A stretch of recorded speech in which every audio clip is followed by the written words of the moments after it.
Mr. Wheatley, your name? You got it on mute there, sir. We have a victim out there as well, Judge, on that case. Her story. Mr. Wheatley, your name? Michael Wheatley. Mr. Donaldson? Direct attorney Russ Donaldson, number 560 for on behalf. How are you? I got to get you a lot better than that. I need you better than that. You're cutting in and out, Mr. Donaldson. I apologize. My computer system went out in the building here. I'm on my cell phone. Okay. Is this any better? A little better, yes. Yeah, I think if you stay close to that. State your appearance again. For the record, attorney Russ Donaldson, P number 53660, on behalf of Mr. Wheatley. We had agreed to proceed with Zoom technology here today. Mr. Kazak? Mike Kazak, TV. And Ms. Zalewski. Yes. Good morning, Your Honor. Your name? Angela Zalewski. So as I understand, there's going to be a plea to attempted domestic violence. Is that attempted DV1, Mr. Kazak? Yes, it would be attempted DV first, Your Honor. And then the domestic violence second will be dismissed, and you've got recommended terms, but no sentence agreement, correct, Mr. Kazak? That's correct, Your Honor. So do you understand, you agree with all that, Mr. Donaldson? He's going to plead to the 45-day misdemeanor and the 1 year to be dismissed? That's correct, Your Honor, yes. Is that what you want to do, Mr. Wheatley? Yes, Your Honor. If you plead guilty to attempted domestic violence, it is punishable by up to $250 in fines, 45 days jail, costs or all of those. There are no sentence agreements. There is a recommendation that he at least continue treatment and no assaultive contact with the complainant. Do you understand that? Yes, Your Honor. All right. So, and do you agree with this plea arrangement, Ms. Zalewski? I absolutely do. Yes, I do. You are presumed innocent, Mr. Wheatley. They have to prove you guilty beyond a reasonable doubt. You have the right to remain silent. You do not have to say anything. If you say something in or out of court, orally or in writing, it can be used against you. If you plead guilty, you're giving up all of those rights. You're giving up your right to a jury trial. You're waiving the presumption of innocence. You're waiving the requirement that they prove you guilty beyond a reasonable doubt. Do you understand that? Yes, Your Honor. And if you plead guilty, you understand, correct, that we're not going to have a trial of any kind, true? True. Your Honor, I didn't clarify this initially, but I would ask for a no contest plea. One is the lack of memory foundation on this matter, as well as civil liability. We would agree to use the police report. This is his mother, right? Correct, yes. Was he intoxicated or under the influence? From the reading of the police report, yes, it would appear that way, Your Honor. Do you remember what happened here, Mr. Wheatley? Yes, Your Honor. Yeah, I'm not going to take a plea like this on a no contest, Mr. Donaldson. I mean, I guess his mother could sue him, but I'm not going to do a no contest under these circumstances. Does he still wish to plead guilty? Yes, Your Honor. To the charge attempted domestic violence, then, sir, how do you wish to plead? Guilty, Your Honor. Were you on January 14 of 22 at 2 in Gibraltar? Yes, Your Honor. And did you reside there at that time with Angela Zalewski? No, Your Honor. It was my apartment. Well, did she reside there? No, Your Honor. You used to reside with her, correct? Yes, Your Honor. Okay, what was your relationship with her? What is your relationship with Ms. Zalewski? My mother. And what happened on that date and at that location? I called her asking for a ride. Came over. She was very irate and upset because my truck was damaged and I just wasn't living life correctly. I slammed the door on her, getting her to leave, and she fell outside. And I went outside to help her up, and she wouldn't talk to me or anything, and she left. What do you mean when you say that you slammed the door on her? I was pushing the door against her and she was pressing it against me, and I pushed it shut, and it was icy and snowy outside, and she fell and slipped, I'm assuming on the ice. And I didn't mean her to fall, but I did slam the door on her. And I went out to help her up, and she didn't want any help up, and she was up crying and upset because I acted like a crazy person. Is that what happened, Ms. Zalewski? From my knowledge, yes. Are you on probation or parole right now, sir? He is. We actually have a hearing with Judge Hessen as soon as the court matter is over.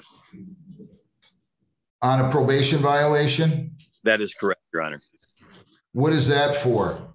That is a domestic violence with a different from Different, hang on, you cut out. Different what? a different complainant, Your Honor. That the complainant that was ex-girlfriend. So this is part of the violation of that probation. Together with, Wait a minute, I'm not getting you very good at all. I still got to pick everything up here. I apologize. So why don't you repeat that? That's all right. Why don't you repeat that again? He is on probation right now with Judge Hessen for another domestic violence. First, Your Honor, he basically absconded, took off. There was a number of different allegations. One, I believe this particular one, picking up this new offense, not paying fines and costs, not completing community service.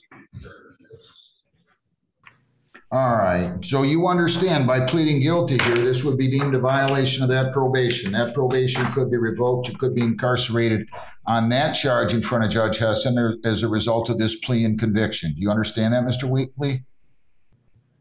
Yes, Your Honor. Do you still wish to plead guilty? Yes, Your Honor. Anybody force you to plead guilty? No, Your Honor, they did not. All right, I'm going to accept your plea. You're satisfied with the factual basis, Mr. Donaldson? I am, Your Honor. Yeah.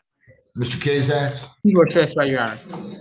Plea is accepted to attempt DV. The DV second's dismissed on motion of the prosecutor. He is at Salvation Army now. Is that right? That is correct, Your Honor. He's been there January 18th, 2023. What indicated to me he's doing really well in the program. He actually had done some domestic counseling. He was involved in another program, but he's indicated to me that he would like to forego the any kind of probationary term. He understands that he could be sentenced up to 45 days under the statute case law, has the right to reject it. Wait a minute, I'm losing you again.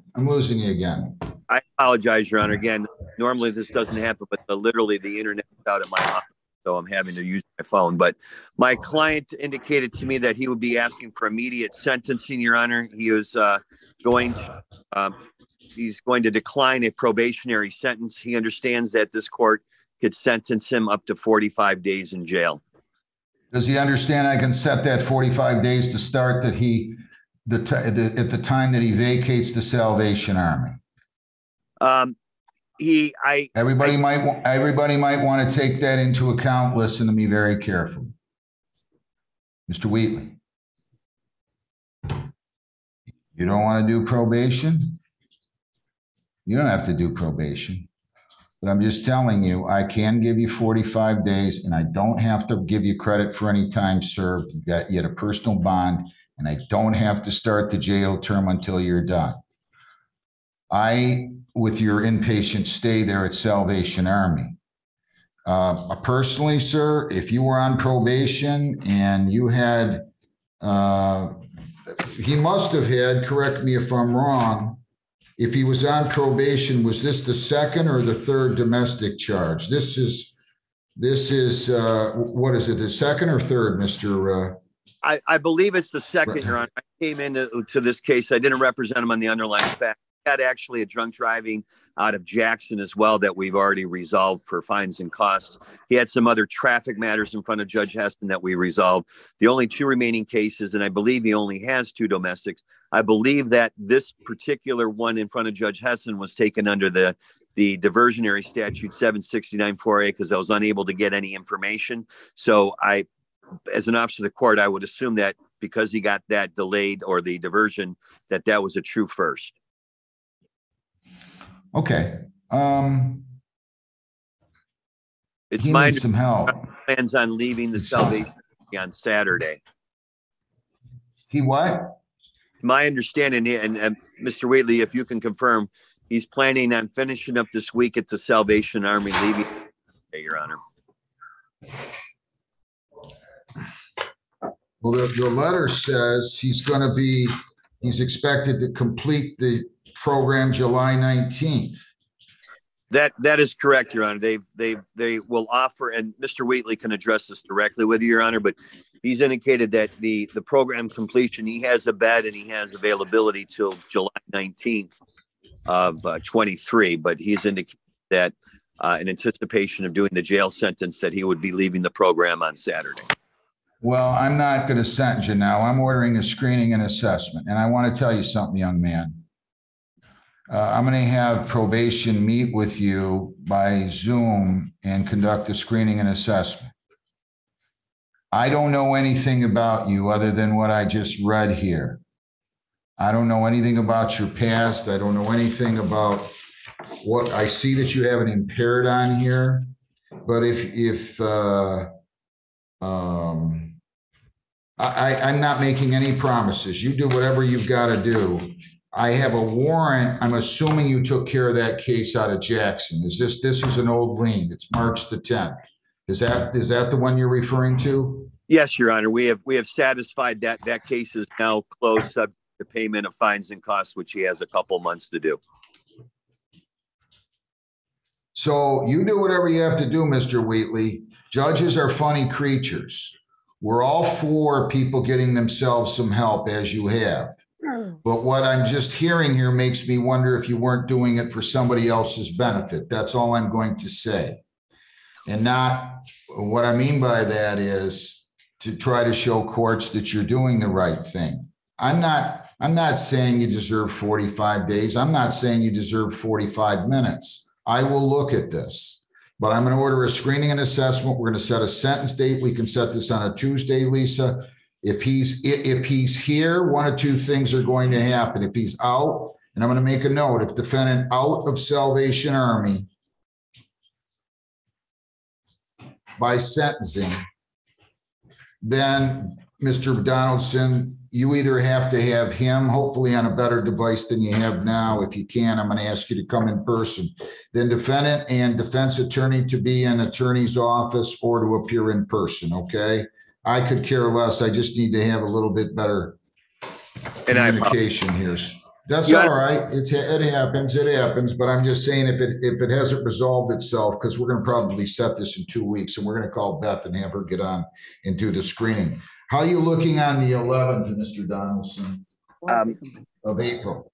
You'll have to bear with me. I got to go to my hand because my computer's out, but I have my other one here. April 11th. Your Honor, if I wouldn't be able to do it then. I have a 20-count RICO case up in. How about the 18th? 18. Implied consent. What time, Your Honor? What time would that be on the 18th? I can do it at 8:30. Implied consent. Yolanda. Your Honor, look, wait. I'll do that one. Yes, that'll be fine. And honestly, if you're here at 8:30, I will be out here. 8:30 in the morning, April the 18th. Okay, we'll see everybody here. Ms. Zalewski. Yeah, excuse me. I was wondering if I could say something. I would like you to say it at the sentencing. Okay. Listen, the criminal justice system is not your son's enemy. Okay, right. I want to be clear about that. We're not his enemy, but we want to make sure he gets himself some help. That's all I'm going to say. I'm not impressed with somebody who assaults their own mother, Mr. Whately. That's all I'm going to tell you. I hope that you will continue to get yourself some help. April 18th, 8:30. Your Honor, yes. I apologize, Your Honor. Can we do the 11th? My matter up in Flint is at 11:30, but on the 18th, I am like 4 cases deep in the morning. So yeah, I can do the 11th. We'll do the 11th at 8:30. And ma'am, make sure probation will send you a notice You can appear in person, or you can appear, you can write a letter as well. So you can do both if you want, or either one of those. Good luck to you. Okay, thank you. Your Thank Honor, you. one All right. for you with the court, and I'm just going to try to talk to my client about this as a viable option rather than jail. Would the court consider a probationary term that would allow him to complete the Salvation Army program? Let me look at the report. Let me look at the report. I'm not going to guess here. I'll look at the report and I'll consider any and all requests that you make, Mr. Donaldson. Thank you. My concern, I think I just was pretty clear about it without being so abundantly clear, is I am fearful that why is he leaving now? Why is he leaving after his court dates? That's all I'm going to ask, but I don't want to talk about it now. I'll see everybody here on the 11th at 8:30. Thank you very much. Thank you. Okay, let's do people against Joel Dean Melnowski, 23B142-882A and B. Good morning, Mr. Shemke, your appearance. Yes, good morning, Your Honor. Christopher Shenton, hearing that my client who approaches to be standing to my immediate line. Has he signed an advice of rights? Earlier told Judge. All right, sir, your name? Joel Malnowski. All right, so I have a possession or use of a controlled substance as well as an operating while intoxicated, which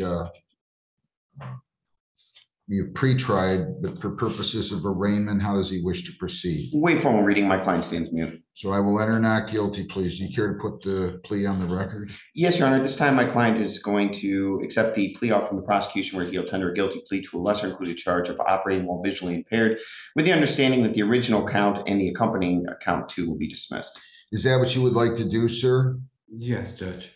Okay, if you plead guilty to operating while visibly impaired, I'm going to dismiss the operating while intoxicated on motion of the prosecutor. I'm also going to dismiss possession of a controlled substance on motion of the prosecutor. You understand that? Yes, Judge. Okay, so if you plead guilty to this charge of operating while visibly impaired, the possible penalties are as follows: up to $300 in fines, 93 days jail, 360 hours community service, court costs, or all of those. 4 points. License suspension or revocation in accordance with your record, and your vehicle could be, or might have to be immobilized depending upon your record. Do you understand all of that? Yes, Judge. All right, and again, earlier today, about an hour ago or so, not even, you signed an advice of rights form. Is that true? Yes. Did you read it and understand it? Yes.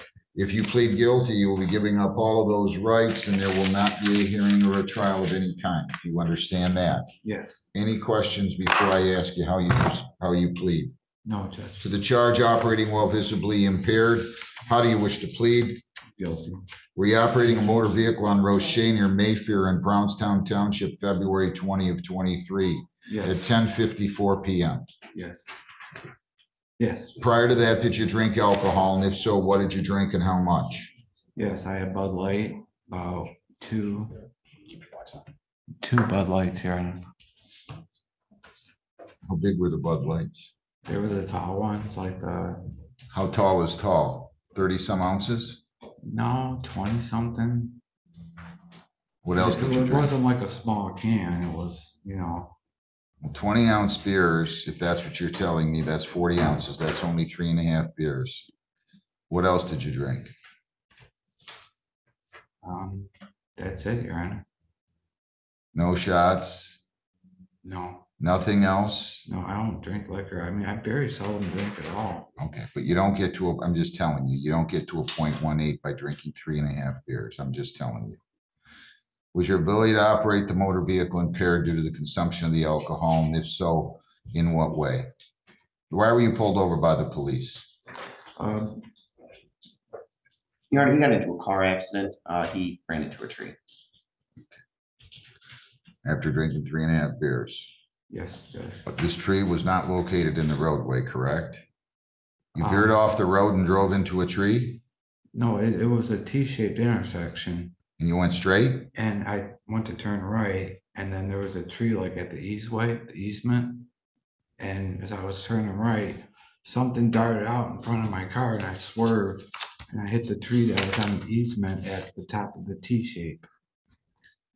I was turning right. This was in front of a residence? Yes, Your Honor. What darted out?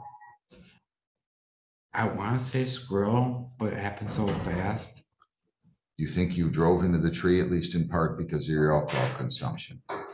Yes, And you took a blood test at the hospital, correct? yes. Counsel, were the results 0.18? I think I read somewhere. 0.156, I believe, Judge. Okay. Let me We just go. stipulate. It's on the last page of the police report because it was the lab results.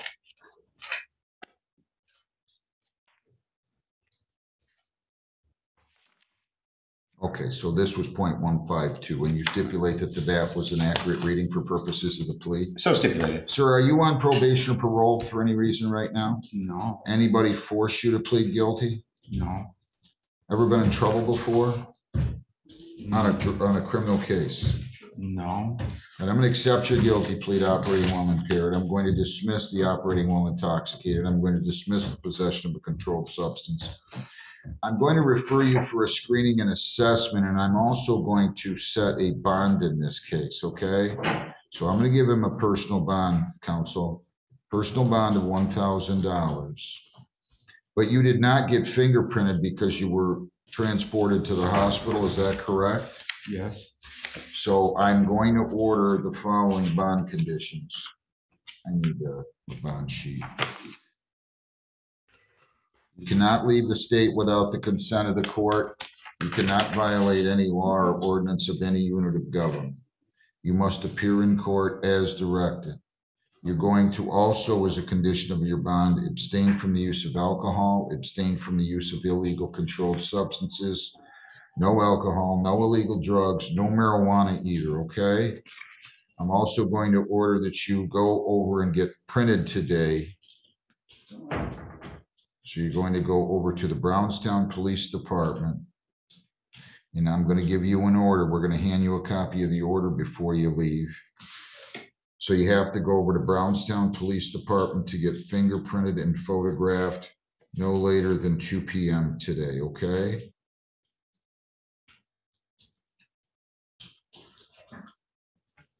So do you understand all the terms and conditions? yes, Judge. How old is Mr. Melnowski? 46. Okay, I won't order any AA or 12-step recovery at this point. I note that there's $168 that's agreed upon for cost of recovery. So we're going to give you a sentence date.